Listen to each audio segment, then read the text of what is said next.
And good afternoon to everyone. Welcome to another edition of the President's Hour. I am your host, Pastor Raymond C. Dix Jr., and we have a great show planned for you today. Welcome to GMB SCI TV, and that is our station for the General Missionary Baptist State Convention of Indiana Incorporated. We have a great show planned for you today. We've got some magnificent guests. This is a heavy hitting lineup. We got doctors, we got bishops, we got it all right here on the show today. So you want to talk to anybody, share this show with your friends and your neighbors. Let them know that we are on the air. And so we welcome you to the show on today. So I'm going to bring in our guests. Our topic today is dealing with the idea or the issue of the role of denominational conventions in the 21st century. What's the role? What are we going to do? So we're going to talk about this and how these denominational conventions, whether they are really doing what we need them to do. And so we've got some, again, as I said, some great guests on here. Let's get right to the show and let's bring our guests in. All right. First up on the list is my good friend and brother. He is Bishop D.L. Brian Kemp Sr., New Mount Calvary Missionary Baptist Church. As you can see, he's on the road rolling, got a sunroof going there. New Mount Calvary Missionary Baptist Church, Minneapolis, Minnesota. And he is the state bishop of Minneapolis, Minnesota. Hey, Dr. Kemp, how you doing, man? Hey, Doc, what's up? I'm blessed to be a part today and sharing with you on this day. All right. Great, fantastic. So we're going to get your comments and your thoughts as you roll along in the on the road. Next up, we want to add my good friend and brother, all the way from the First Baptist Church of Birmingham, Inslee, First Baptist Church, Inslee, in Birmingham, Alabama, Dr. Tyree A. Anderson. What's up, Dr. Anderson? How you doing, man? I'm doing well. How you doing, Brother President? I'm doing well. How things down there in the Alabama neck of the woods? Man, everything's beautiful, man. Everything's beautiful. Just got back from Florida, and so man, I'm settling back in to this heat. And it's kind of weird because I'm outside in the heat, so I'm just gonna enjoy being outside while we have this great conversation.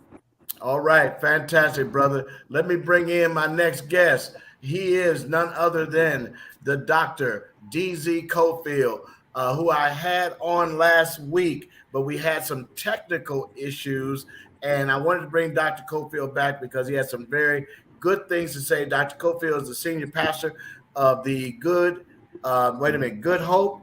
Am I right? Yes, Good sir. Hope Missionary Baptist Church of Houston, Texas. Dr. Cofield, how you doing today, man? Doing good, President Dix. Honored to be with you and your esteemed guests. All right. Thank you so much.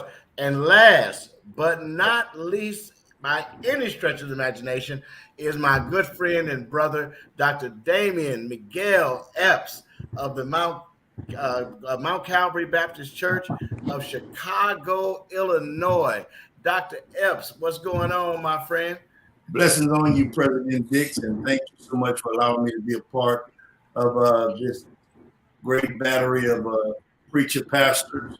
And so I'm looking forward to hearing what each has to bring to the table in regards to our denominational work. Thank you so much for your diligence and your dedication to share platforms with us each week. So I'm excited. Well, great. Thank you so much. Thank you so much. The first thing I got to do, though, is I got to show Tyree, since he got his Sigma hat on. But I wanted to do that. Right. That's my brother, though. I'm telling you, y'all, that's my brother. Listen, we talked last week on the show. Dr. Cofield and we tried to have a show last week. Before we talked about the role of the conventions in the 21st century, and the local, state, and national conventions, associations. And specifically, we want to talk about what this means to Black folks, to Black church, and what's going on in our communities. I want to start out with Dr. DZ Cofield. Uh, Dr. Cofield, you were saying some things last week. We got all kind of muddled up about the convention and what you see that role of the convention to be as we go forward. Let's talk about that. What is that role of the convention in now in this day and age? Yeah. So again, let me thank you for allowing me to be with you. I think the basic problem that we have is in defining what the purpose is of the national convention, the state convention, the associations, and the local church. And I think one of the reasons we're struggling is because there needs to be a fundamental shift philosophically regarding the role of each. In the past, the churches were created and churches gave birth to associations, and associations gave birth to state conventions gave birth to national conventions. We saw that shift change a little bit in the early 60s when the Progressive Convention began, and it started on a national platform and then tried to backfill, and it got to the state level, but it wasn't able to garner enough churches to build associations to support the national. Now the question that we have to ask is it the responsibility of the national convention to strengthen the local church, or is it the local church's responsibility to hold up and prop up the national convention? And I think once we answer that question, that's going to help us figure out what we can do moving forward. And what I mean by that is, if the goal and objective are strong churches, then what kind of association does it take to produce a strong church? What kind of state conventions do we need to have to produce strong associations to produce a strong church? And what kind of national convention do we need to have to produce strong state conventions, to produce strong associations, to produce strong churches? But if we flip-flop that and we're waiting for the church to strengthen the association and the association to strengthen the state convention and the state convention to strengthen the church, then we'll continue, I think, to be frustrated and showing up for meetings where we are adding more than we're getting, and therefore feel like it's a waste of time beyond just regular fellowship. I think that's a relevant question, Dr. Cofield. Let me go to Dr. Anderson. And Doc, tell us what your thoughts are regarding the role of the local, state, and national conventions in our communities. Well, this is a conversation that we just had in Jackson when we were there for the Congress. And I was in a deep conversation dealing with this last night as well. We got a major problem because I think that there is a lack of vision that we're having, not just on the national level, but all the way down to the local church. And our gaze no longer continues to be to try and make disciples, to do Christian education, to develop what Jesus said in Matthew chapter 28. Our gaze has now become so attached to what the prosperity movement has done that many of their philosophical teachings have crept into what we do. And so it's a major challenge to try and right the ship when the ship is gone so far off course. I mean, it's almost as if we got to go back to the dock, try and make our way back to the dock and start all over again. And so we need to have strong leaders, I think, at every level. But what happens is that leaders are not born, they're being identified in order to keep a status quo continue. And as long as we continue to focus on the status quo and maintaining what we got, we're going to continue to see the problems from the national level all the way down. And I mean, going further beyond the association to talk about different minister conferences in our various cities. Right. because it's trickling all the way down, Right. and people don't see the need to participate in any convention at any level, because as Dr. Cofield said, they're recognizing that they're probably adding more than they're getting back. And Right. eventually you're going to find that people continue to go to, all these different workshops and conferences around the country that they're getting more from than they're adding to. And Right. so we got to begin to rethink what this entire formula looks like. And if we don't, then another 5 years from now, we may be having a totally different conversation about what can we build in order to bring us back together. Because I don't think that the sustainable platform that we see now is going to last. Right. Has to be an absolute change. Yeah, that's a very salient point, man, and I appreciate that perspective on what we're looking at. Dr. Epps, tell Yeah. us what you think the role of the state, local, state, and national convention are, it or is in the 21st century. As we look at the local church, are we benefiting from that? What are your thoughts on that, Dr. Epps? Well, I believe that the state, national, or even local district associations should feed into our churches, man, with the goal of making an impact on every level. We have missed it, whether it be on the national level, we missed it on the state level, we missed it on the district level, and even within our local church, because we have this business as usual, or keep it the same way it's supposed to be, without ever using the opportunity, man, to allow God to expand your mind, to think outside the box, but yet remain in the Bible, or do like what Dr. D.Z. Cofield talked about, think as though there is no box, but yet stay biblically astute, so that you can be able to, man, cast that vision and make that impact. When I was in Iowa as the president of the convention, our convention was small, but our whole drive, man, our whole vision was to make an impact, a convention that makes impacts, whether it was partnering together, building bridges, whether it was shifting cultures or understanding, the times and day in which we're living in, the different struggles and the various issues that's going on within our state, district, as well as national movement. And so we have the tools and the resources within our convention. We might as well use them so that we can make the greatest impact in this day and time that God would have us to. If not, we're going to see, as we're seeing, the decline of our, the decline of our National Baptist work, as well as the effectiveness and impact of our state conventions and district associations. You're absolutely right, and you bring up again some very important points. I think we're going to talk through in our show today. I want to get the opinion of our good friend and brother, Bishop D.L. Brian Kemp Sr. Doc, what are your thoughts regarding the role of the convention in this day and age? One of the things I think that we need to do above anything is reevaluate the role of the convention, both state, national, and any district associations. I think the convention, being a convention baby, being a convention kid, I think the convention is still relevant.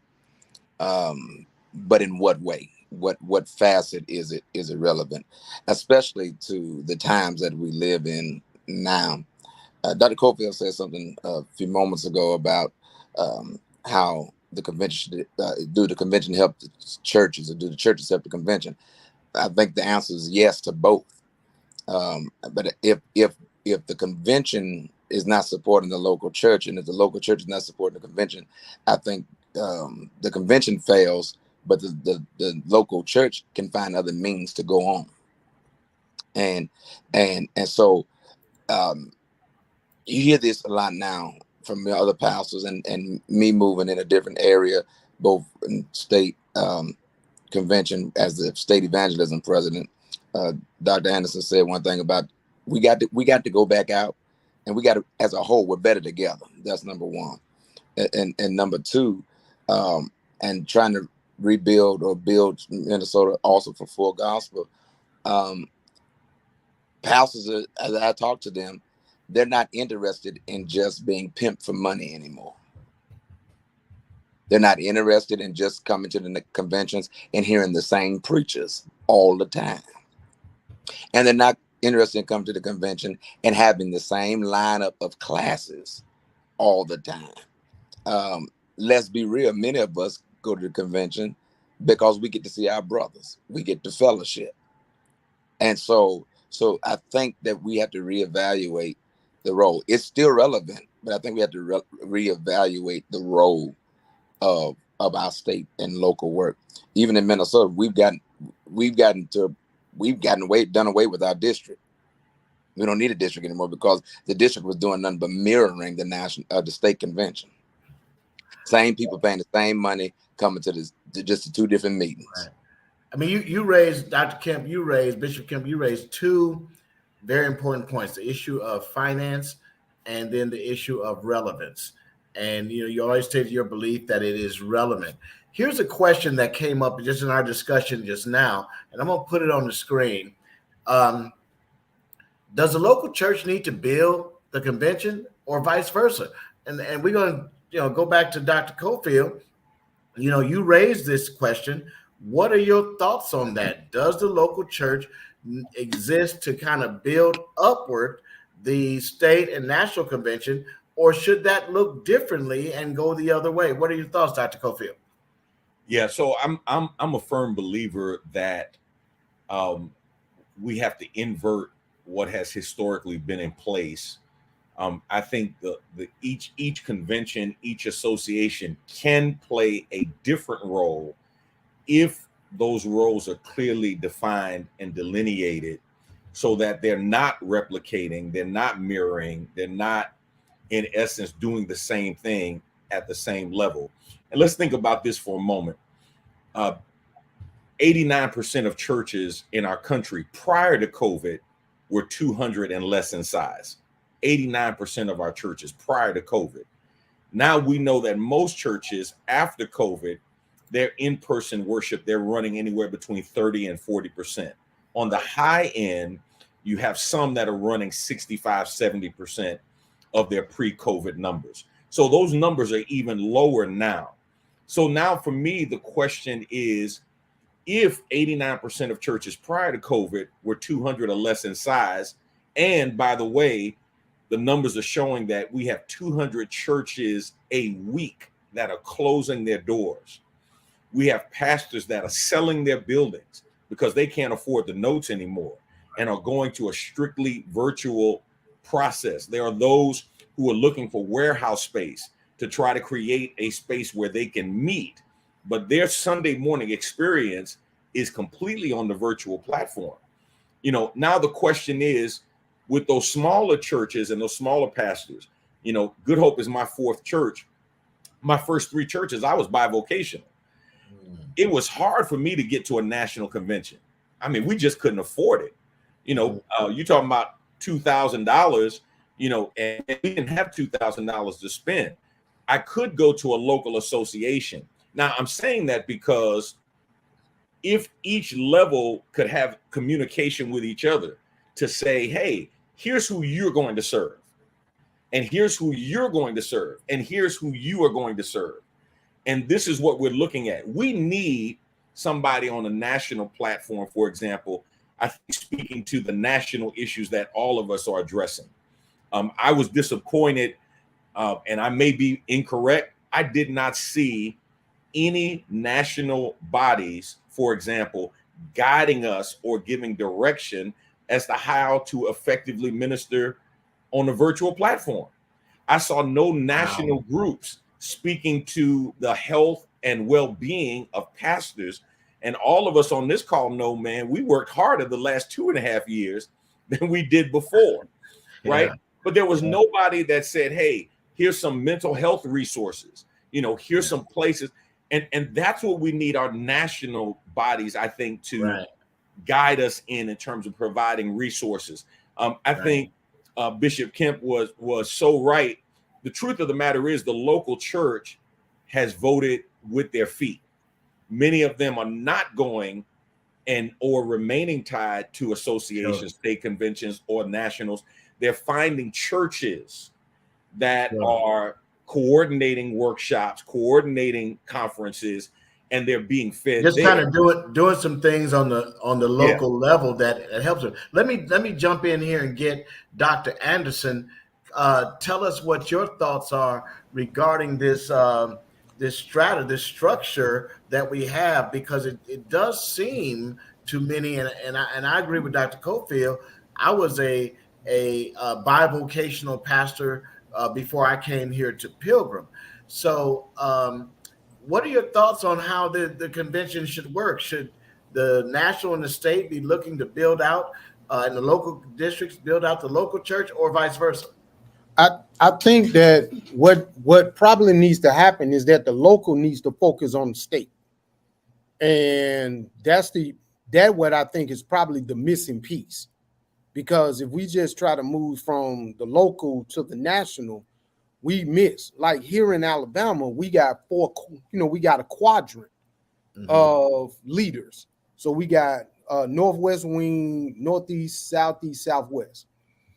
They have a role in working with the local associations, and then they also have a role in working with the state president, who then works on the national level. One of the problems that I have noticed in talking with several of my friends around the country, and I do agree with Bishop Kemp, that most of the time when we are finally strategizing, it's because we finally came together on the national level in order to see our brothers, in order to talk about what we got to try and do to move things forward. At our local church, and trying things that he might be doing in Minnesota that I'd probably need to look at doing in Alabama, because that disconnect is there because, again, lack of leadership. But what I think probably needs to happen, and I think what we need to do, is we need to strengthen the local church, because without the local church, there is no state convention. There is no national convention. And that's the reason why I'm laughing, because I'm watching all of these pastors who refuse to get involved at the association level and the state level. They're going to E.K. Bailey. They're going to IC3. They're going to all these other workshops because they're getting something that they're not getting at the association, at the state, or the national level. And some of the and the very idea that I have to go outside of my religious body to get equipped is very disturbing. Man, that's dynamic. The fact that you got two schools, American and Virginia Union, but you push a different school that's not supported. Yeah. I see exactly where you're going with that. When you have a vision that is opposite of what has been in place, and I always keep going back to leadership. Piss poor leadership will guarantee that you're going to have a piss poor organization. Yes. And you can't blame nobody else but the leaders. And you know where the leaders come from? They come from those in the state conventions that the local refuses to put back in place, to put the right people in place in order to make it happen. Wow. And I mean, I got a chance to kind of observe from a distance what Dr. Epps was doing in Iowa. And I mean, when I finally got a chance to meet him, it was under a whole different set of circumstances. But this brother really put the work in. You have really put the work in. Because if we don't get it back to the local, the rest of it don't matter. That, you know what, that's dynamic. Because that's the roots. That's if the you roots. pull up the roots, the tree gonna die. That's right. And President Dix, let me say this, because I think Bishop Kent hit it on the head. The truth of the matter is, I've worked with conferences over the years. I worked with WHW. I was part of the formation of E.K. Bailey Ministries. You see Frank Ray has a conference, IC3. But the truth of the matter is, those conventions, conferences combined can't touch the number of churches that the national convention can touch. which is why this conversation is so important. I don't think there's anybody here who we don't want to abandon the convention. No, Right. I don't care where it is. I mean, Full Gospel is doing what Full Gospel does, but they can't scratch the surface of that sleeping giant called the National Baptist Convention. Never have been, even at its height, at its apex. And the question is, how do we awaken that giant? And I agree with Dr. Anderson. The local church has to be the focus. If the local church and the local pastor is not being equipped, is not being fed, is not being helped, then everything that they feed into, you can't have a healthy convention and it be made up of unhealthy churches. You're right. Right. You're right. Right. Let me do this. First of all, let me just say to all those who are watching, if you have a question for our panel or a comment you want to make, we'll try to get your comment posted up on the screen, and also we'll try to answer your questions. So we appreciate you very much being in our audience. Now, Dr. Epps, here's a question that I think that we need to look at. You have worked as a state president, and we're going to ask you to answer this too, Bishop Kemp. So just be thinking about what your answer is. How can we improve the effectiveness of our district, state, and national association and convention? Now, we touched on that a little bit here, but what are your thoughts on making this situation better? I mean, we've talked about leadership. We've talked about turnover. We talked about the pool of people where we go to get our leaders. What do you think, Dr. Epps, we can do to kind of make the district, state, and national associations more appealing, more effective? And feel free to talk about some of the things you did in Iowa. Well, let me just say this. Now, I'm not saying this arrogantly. I'm saying this because I've seen that it worked.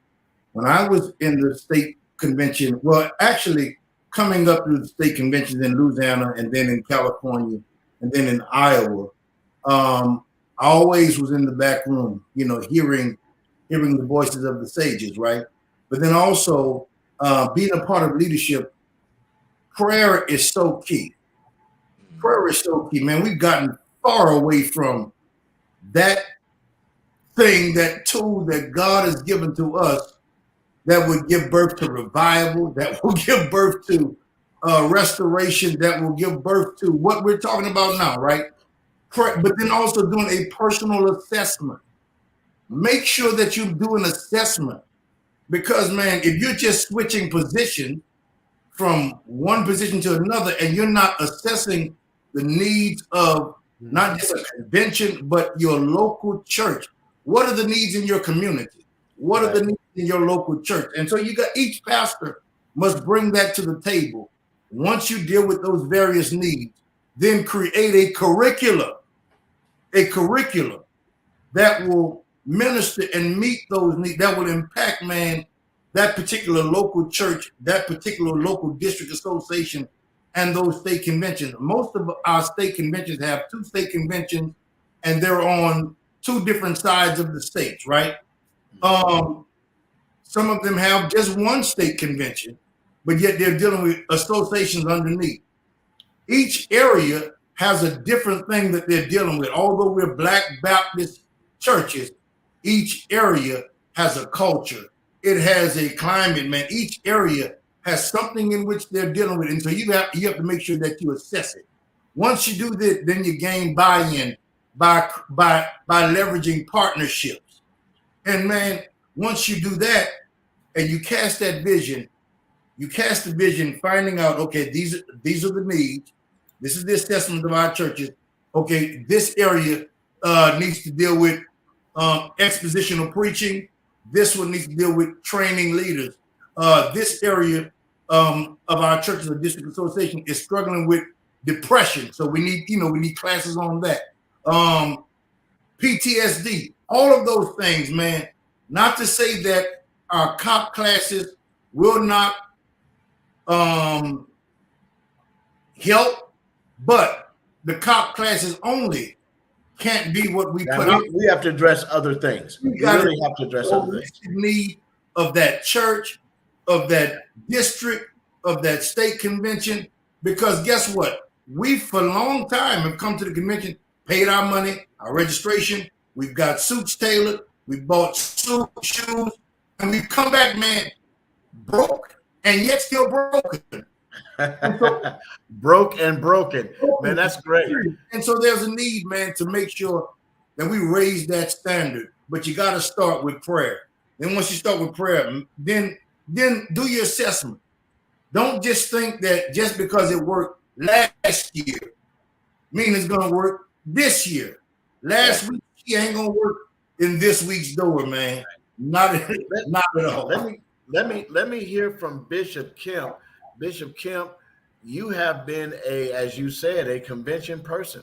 As you've made this observation growing up through the convention, and now as a senior pastor and a state director and state bishop, tell us what you think we can do to elevate the effectiveness of our district, state, and national convention. Well, first I want to piggyback on my big bro, Dr. Epps. First of all, prayer is key, number one. And then I also want to answer a question that came up that said, where is God in all of this? No man is an island unto himself. Right. No man is God wants us to work together. God wants us to be together, especially those of like-minded faith and like-minded beliefs. So that's what God is in all of this. However, Negroes have messed up what God has put forth. So that's to that. But now let me say this again. I still deal. So like our mantra, one of our mantras at the church is the 3 R's: real, relevant, and relational. Real, relevant, and relational. The convention on national, state, and the district level has to be real, has to be relevant, and it has to be relational. It can't be about the same preachers and their churches because their churches are bigger than other churches, so they get more clout, or they've got degrees and other guys don't have degrees, so you leave them behind. When the truth of the matter is, those smaller churches, so to speak, are just as important as the larger churches. So in order to make it effective, first of all, make everybody feel equal. Our money's equal. So all of every pastor in the convention should be made to feel like they're equal. That's number one. Number two, not only make feel like you're equal, but make that pastor feel like there's somebody. Because if that pastor is empowered by the convention, that pastor will then turn around and empower the convention. Because if that pastor feels like, excuse me, he's irrelevant, then what is he really getting? And then so that pastor then in turn is ineffective towards the convention, because the pastor feels the convention is ineffective towards him. So that's that. And but the being that real part, we know scripture, we know Bible, and we need Bible. We need that. But I can't go quote John 3:16 to the hoe on the street. Teach me how to be teach me how to evangelize. I think that's what Dr. Anderson was saying. We've got to get back to what first built our churches, which is prayer and evangelism, and bring those things back into our convention. Teach us how to get back out in the streets, because and maybe your church is not an evangelism church, but maybe your church is a church like ours. We have a food shelf that services hundreds of people every week, right? But let's bring those things into play into the national convention to teach us better how to, be effective in where our church is. And again, I think back to what Ep said, do an assessment of what's needed, and then the convention level and even the local church, vice versa, help one another to bring those things to fruition. Well, I think you raised a very important issue that we haven't really talked about, and that is, what is the heart of God here? The heart of God is salvation of the lost and the discipleship of those who are saved. And when we talk about evangelism and talk about those things that build our local church, there isn't enough emphasis on those things. Now, I think our discipleship ministries has to include all the things that Dr. Anderson mentioned, Dr. Epps mentioned, Dr. Cofield mentioned, and you mentioned Bishop Kemp. You know, all of these areas of life come within what it is in making disciples.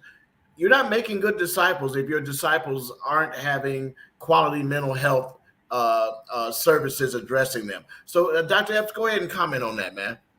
I wanted to share this and just being very transparent. When we talk about doing assessments, are we really ready to receive what those assessments are? You know, the assessments to me is like going to the doctor, right? Having checkups, having your colonoscopy or whatever, you know, your checkups, man, to make sure that you're good.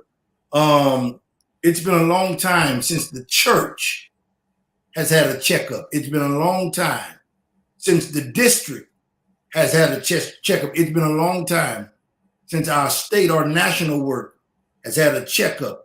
And I think one of the reasons is because if the Lord really revealed what we assessed, if the Lord really revealed where the real issues were and are, then some of us would be in denial. Some of us would really be in denial. Some of us would really be in denial. And the bottom line is, what we're talking about is the church is sick, man. And if the church is sick, the convention is sick. If the church is sick, it's that the pastor may be sick. Amen. Look at the leadership that's leading. None of us are perfect, but we always got to come to a place where we make the personal assessments in our lives. Are we holding the church back from where God's trying to take or where God desires to take it? God gave us an open door through this pandemic. And yet the problem is maybe some members, but the problem is some pastors, some leaders that's holding the church back and holding our denominational work back. Yeah. You're on point, Epps. Listen, let me go to Cofield. Can I say something right quick, Doctor? Okay, real quick, Doc. And is this, and I want to piggyback on something Dr. Epps just said. And the three of us, along with some of our other brothers, you've heard me make this comment about my own self. This week is my 18th anniversary at my church. And I have come to the conclusion that for some things that are, for how our church is right now, I've come to the conclusion, I think Dr. Epps hit it on the head, and this is just me as a local pastor now, that I may have, and I'm praying, but I may have overstayed my welcome. And my sheep know my voice. And when they're not no longer listening to my voice, now I become a stranger. I'm everybody's preacher, but I'm not everybody's pastor in the church. Okay. Right. And so I think that same thing goes on in our national convention and even our local work, that some guys may have overstayed their welcome. So the shelf life has expired. You don't want to go buy a can of beans and it was 2 years past its shelf life.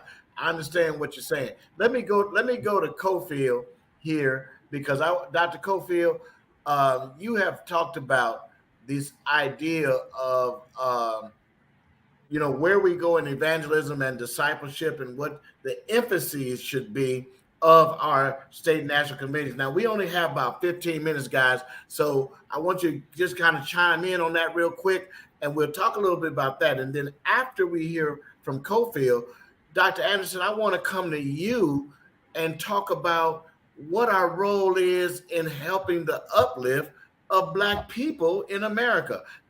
Dr. Cofield, tell me about this discipleship, evangelism. What our emphasis should be. Yeah, so I tell our church all the time, and pastors that I consult with, there are only two kinds of people in the world: people who need Jesus and people who know Jesus. And our ministry has to be simplified to speak to those two people. If people need Jesus, we need to help them know Jesus. That's evangelism. If people already know Jesus, we want them to grow in Jesus. That's edification. And that's really the discipleship process, right? Evangelism and edification. I think, though, the challenge that we have is, and I think this has been the leadership crisis that was alluded to earlier by Dr. Anderson. I have never come to a place at Good Hope where I felt like I had taken the church as far as I could until a couple of years ago. It was the first time that I ever got to the place where I felt like maybe I've taken the church as far as I can. And after really praying about it, what the Lord showed me was I hadn't taken the church as far as I could. I had taken the church as far as I had been willing to go. That I need to make a decision and a shift and a change to commit myself to personal growth. It reminds me of a music director we had in Fairmont, West Virginia, where I started preaching. She would stay at a church long enough to go through her repertoire, and then she would leave and go to the next church, and she would bring that same repertoire.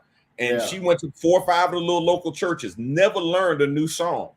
And then she started repeating the cycle, and folk was like, "Ooh, that's the good old songs we used to sing," right? But she was never committed to growth. And somewhere along the line, as pastors, I think the challenge that we faced locally, nationally, has been an emotional challenge as much as it has been a factual challenge.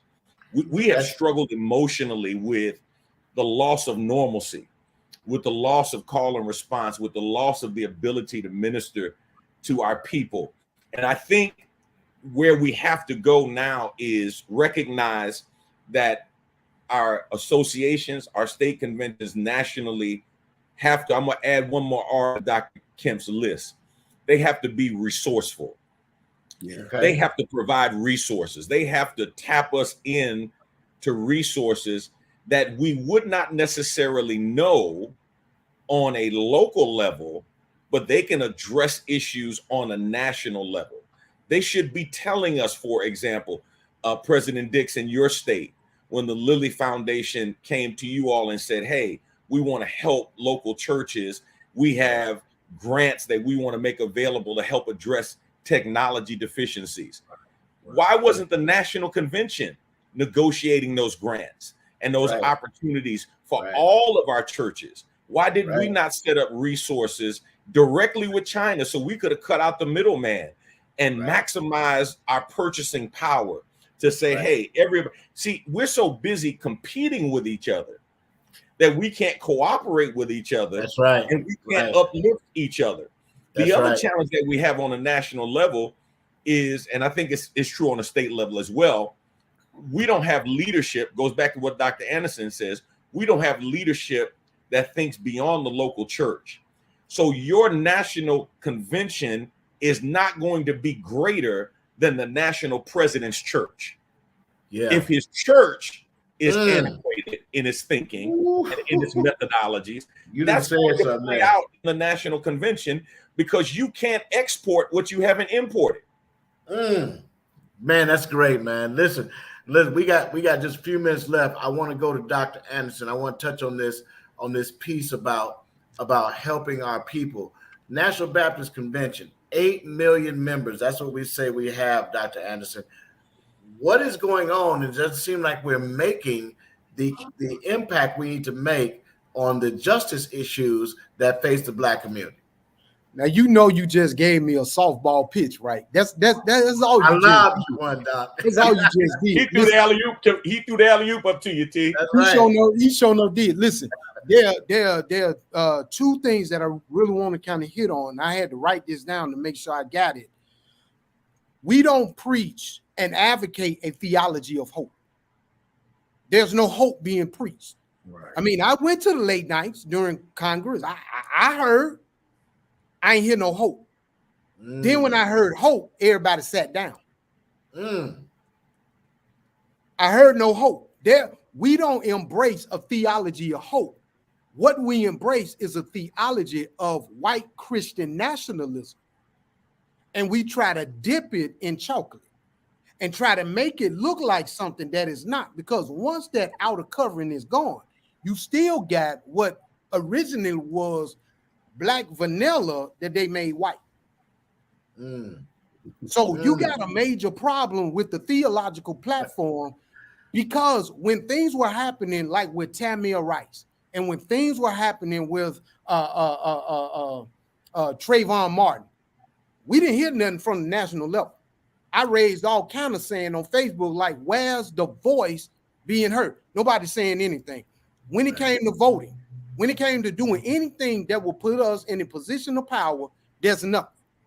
That's the first. Here's the second one. Here's the second one. We don't address social justice because social justice make folk uncomfortable. We'll talk about everything else except for the fact that a black man was shot in the back 60 times in Ohio from 90 bullets, and yet they're still silent. We won't say anything as it relates to the economic downfall of our people simply because we don't want to upset those who have put extra dollars in our pocket in order for us to impoverish our own people. Talk, brother. We want to have these conversations because these conversations open up to the fact that we've been getting railroaded by our own leaders for a long time, for a very long time. And it's time, and that's the reason why they're going to the E.K. Bailey. That's why they're going to the IC3. That's why they're going to Frank Ray. That's why they're going to all these other places. That's why they're going to Andy Stanley. Why are you, as a Black Baptist, going to Andy Stanley's conference?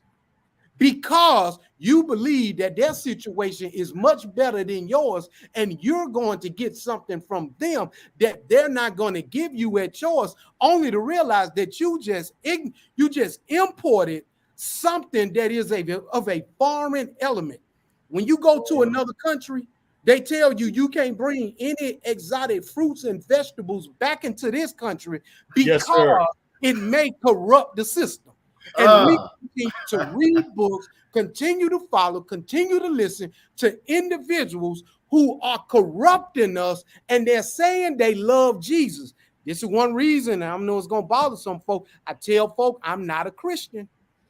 Not a Christian. I'm a follower of the way. Because to be a Christian means that I got to embrace white evangelical nationalism. And that means that I got to bring in poison to my people. And I got to poison my people from the pulpit, which makes my church sick, which makes it weak, which means that once it leaves my church, it goes to the state level. Then it goes from the state level to the national level. And when you are not saying something that we need to hear, we're going to tune you out. Or we gonna watch you from a remote location and keep doing what we doing. Well, you have hit the nail on the head in terms of, I mean, we need to do a whole nother show on redefining Christianity, because I don't believe that Christianity is defined by white evangelical nationalism at its root, but the way it's being presented in America is that the only Christian ethic is white evangelical nationalism. And believe me, I have worked in that environment. Tyree, you've had conversations. I have been a campus pastor at a white evangelical church, predominantly white evangelical church, pastoring a campus in Gary. And the biggest thing I saw was the disrespect for how Black theology is formed in the crucible of pain versus white theology being formed in the crucible of freedom and America and the flag and all these other kind of things. So there's a disrespect for our theological foundations that happen, but that's a whole nother show. Let me get to this thing real quick about money, because we raised this issue early in our conversation. Local churches having difficulty with the issue of money. Not just, it's more bang for the buck, because here's the thing. I'll pay money, gentlemen, for something I think benefits me or something I want.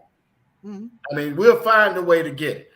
Am I right? We'll find it. So what do you tell, and I'm going to come to you, Epps, what do you tell that pastor that says my $200 registration, my $400 registration, my $600 registration, I don't feel like I'm getting anything from giving that money to the local, state, or national convention? What do you tell them?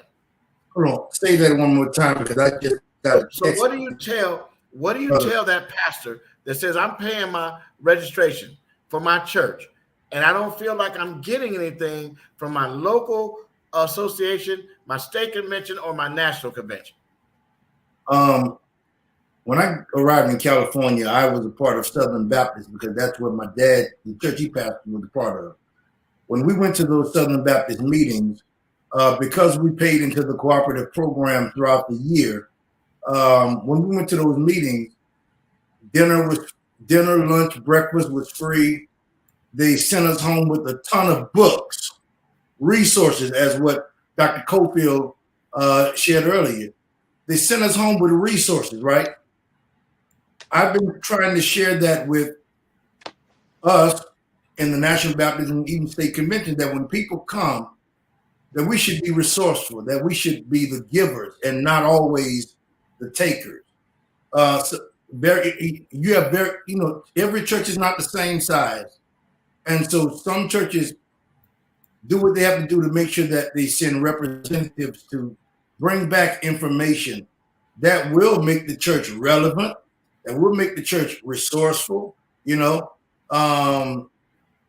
But the problem is when we are taking more than giving, then that becomes an issue. One of my brothers just said through text, he said we should have allowed one of the either the president or someone from his cabinet to speak on behalf of the convention, because it seems to be an insurrection against the convention. I wanted to share that this is not an insurrection against the convention. We're just casually talking about the denominational work as a whole. And since we're all a part of the National Baptist Convention, we respect our president, Dr. Young. We respect those in leadership, have always.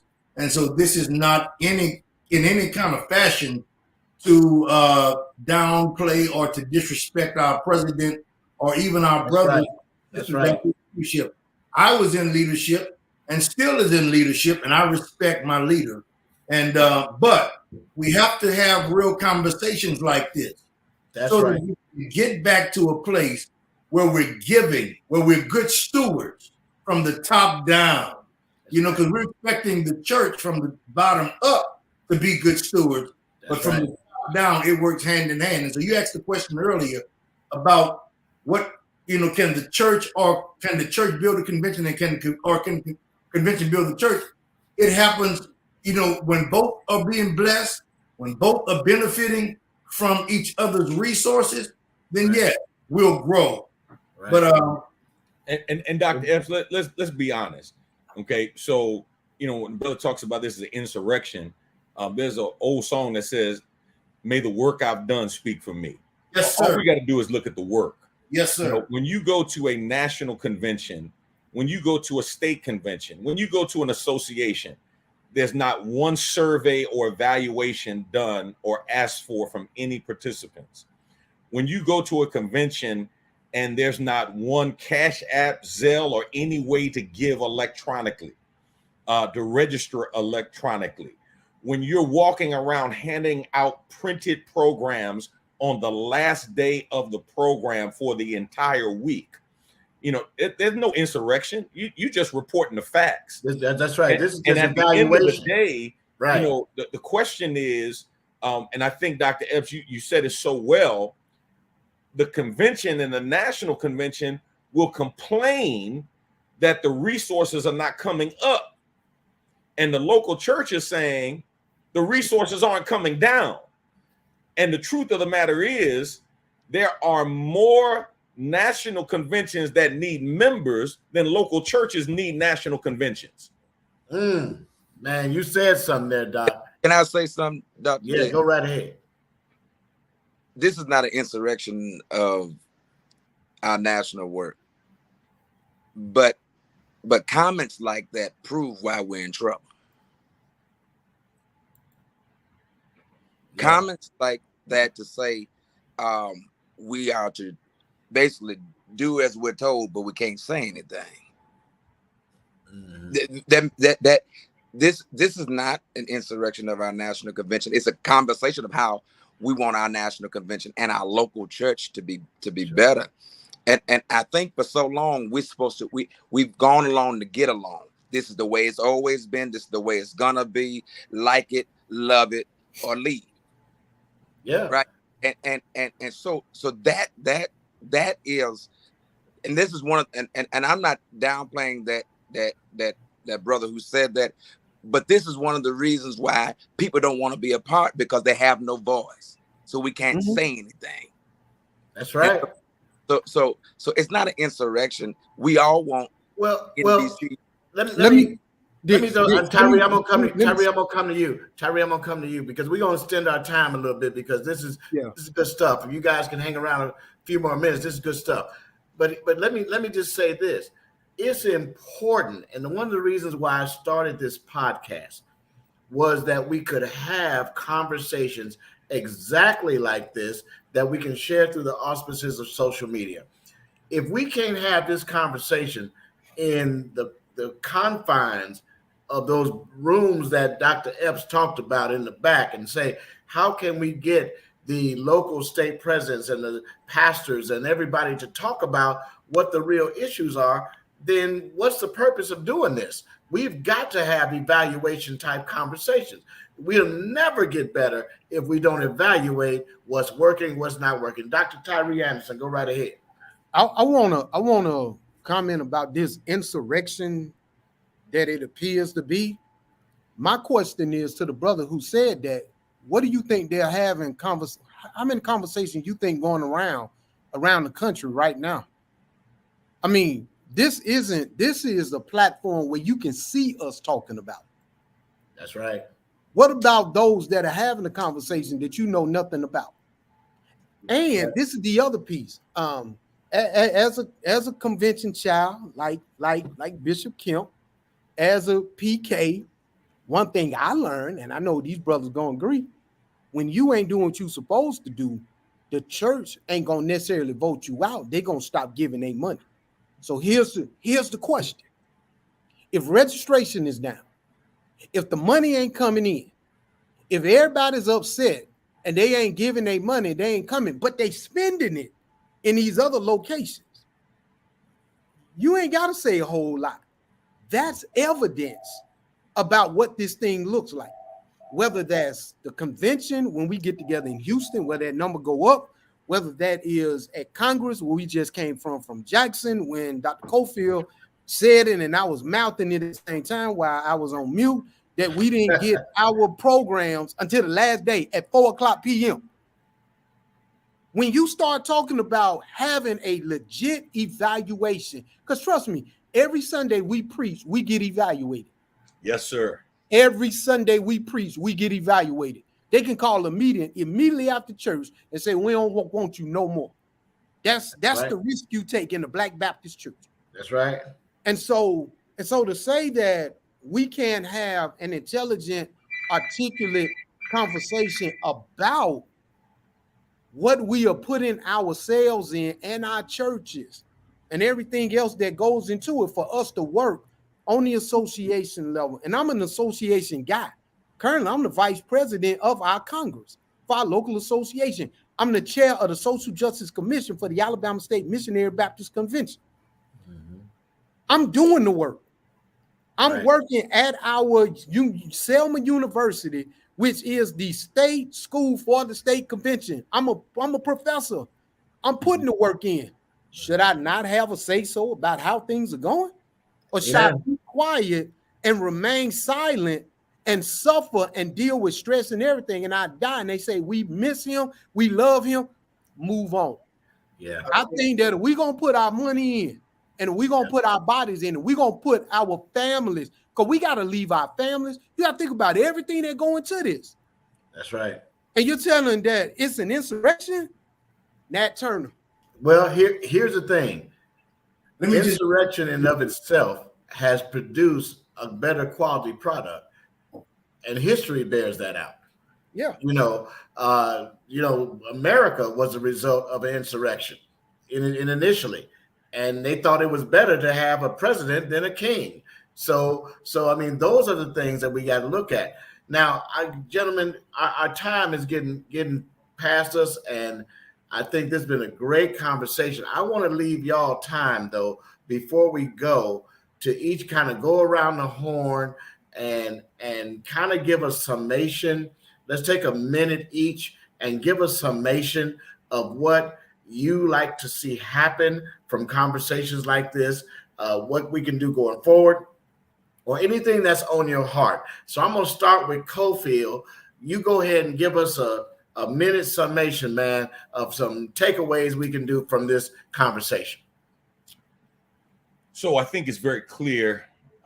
We've learned over time that big churches are not healthy. Small churches are not healthy. Healthy churches are healthy.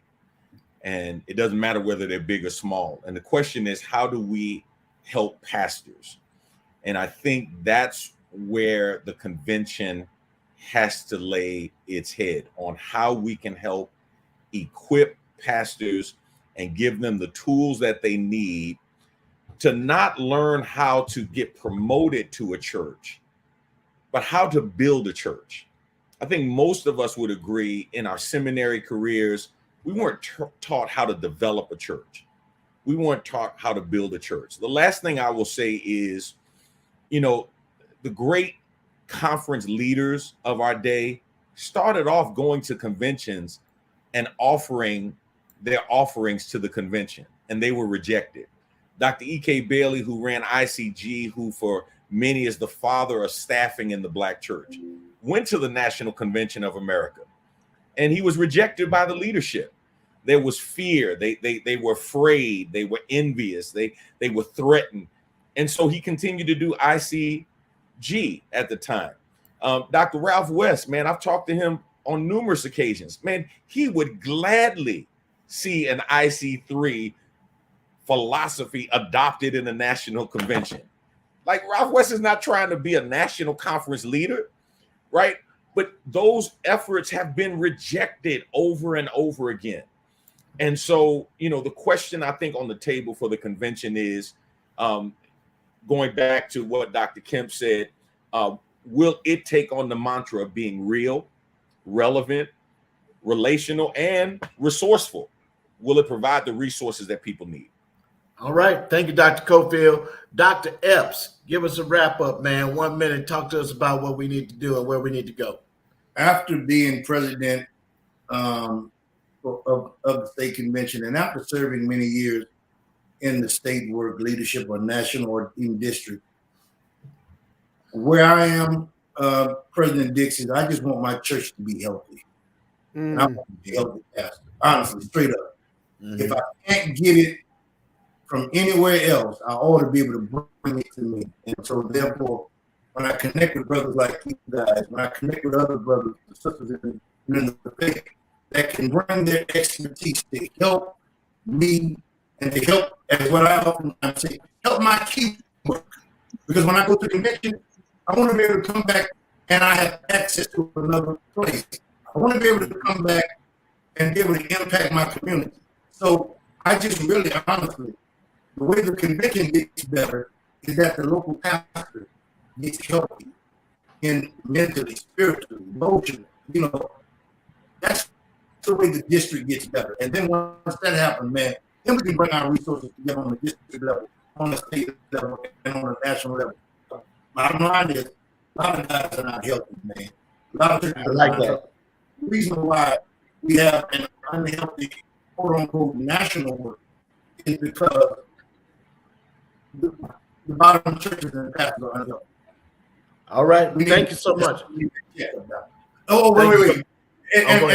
And just say, the brother that shared that, maybe insurrection wasn't the word that should have been you, but I'm glad it was you. But he really wasn't, he really wasn't coming out, coming for us. But and so I told him, I said, you'll provide a platform for the national officers later on to come together and to deal with some of those same issues. Absolutely. And I'd like them to come on the show. I really would. I'd like to get our national officers on the show. I think it'll be a very important conversation. Dr. Kemp, tell us, man, give us a wrap up, man. Give me a minute and tell me where we need to go from here. One, I think the conversation still needs to be continued. It needs to be had because what we're talking about, as it was said, in public, people are talking about in private. And so I want to thank you, President Nix, and I also want to thank Dr. Cofield, Dr. Anderson, Dr. Epps, because I think all the information that we've shared, which is not from hearsay, it's from our heart. It's from what we really want to see, and so and I wanted to say this earlier, and in my wrap up, we talk about E.K. Bailey, we talk about Dr. Ray, we talk about all these other conferences. Look who's doing them. Us. What conventions, rather be it NBC USA, America Progressive, these are all convention pastors. That's right. Doing things. Why are they doing them? Ask any of them. They're only doing them because they heard the heart of other pastors from what they weren't getting from the convention. Here's what we need. They made assessments. That's right.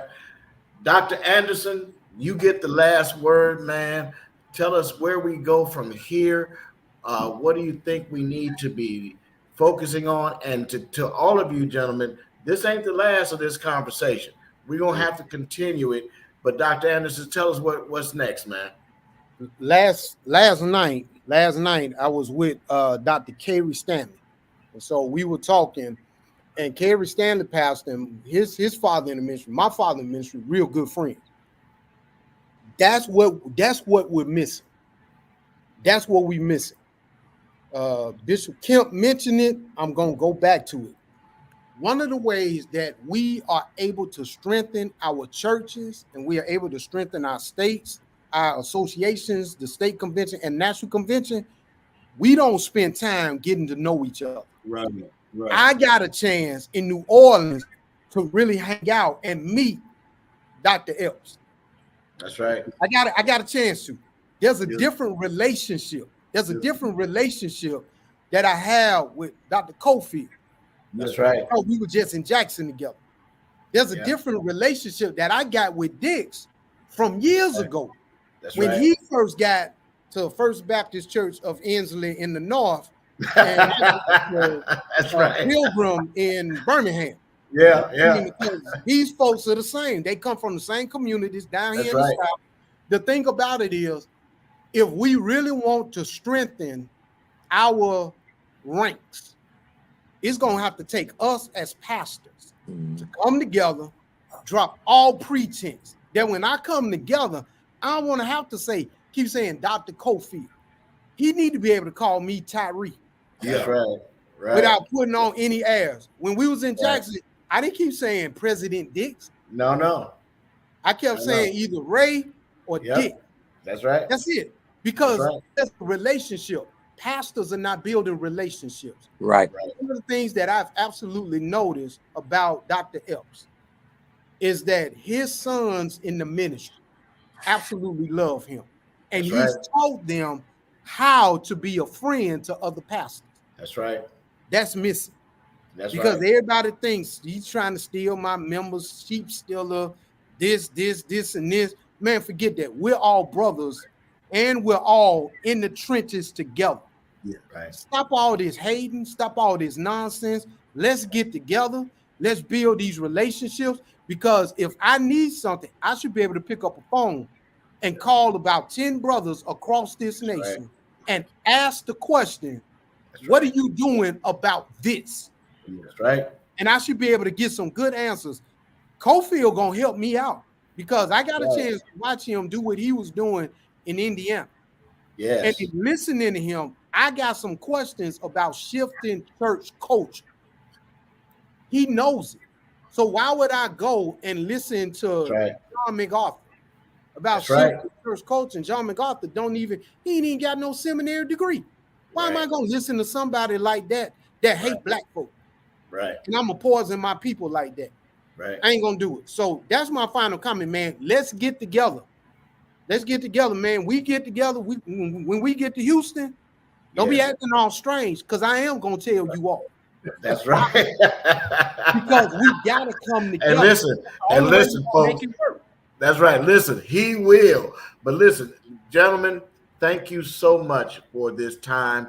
Let me just look at a little bit of a wrap up here as it relates to our convention. And I want to thank, first of all of our audience who was watching us today. Some of y'all just hung in there. You stayed with us. We went a little bit over time. But I want to thank each of these pastors, Bishop Kim, Dr. Anderson, Dr. Cofield, Dr. Epps, because this conversation is exactly what we need as leaders in our denomination, leaders in our states, leaders in our church. We need this conversation. We need to talk about how to make this better. Dr. Anderson is a member of Phi Beta Sigma sorority. And I'm sorry, fraternity. I'm sorry. Yeah, it's all right. I got you. Don't worry about that. I am a member of Alpha Phi Alpha fraternity. Both of us pay national dues, and we get the benefit of membership. Now, of course, our national organizations don't necessarily call us and say, what do we need to do next? But we get the benefit when something is done to say, I'm supporting that work. So there is, for the pastor who says, I'm not getting anything, you are getting to be a part of a work that is kingdom driven. Now, the question becomes, is our work going to be kingdom driven? It can't be personally driven. It's got to be kingdom driven. And so I want to thank you, gentlemen, for being a part of this show today. We're going to continue with more on the President's Hour. Brothers, I love y'all, man. I appreciate y'all. And certainly I'm praying the Lord's blessings upon each one of you. We got an outro now. So thank y'all. And thank you again, everybody who watched. God bless you. Have a great day. Tune in next Monday for the President's Hour on GMB SCI TV. God bless you, brothers. All right, bro. Hey, this is Pastor Raymond C. Dix Jr. thanking you for watching another edition of the President's Hour. Tune in next week for more of the same relevant talk and important information that we're going to share right here on GMB SCI TV. Look forward to engaging you on next week. May the Lord bless you and may the Lord keep you is our prayer.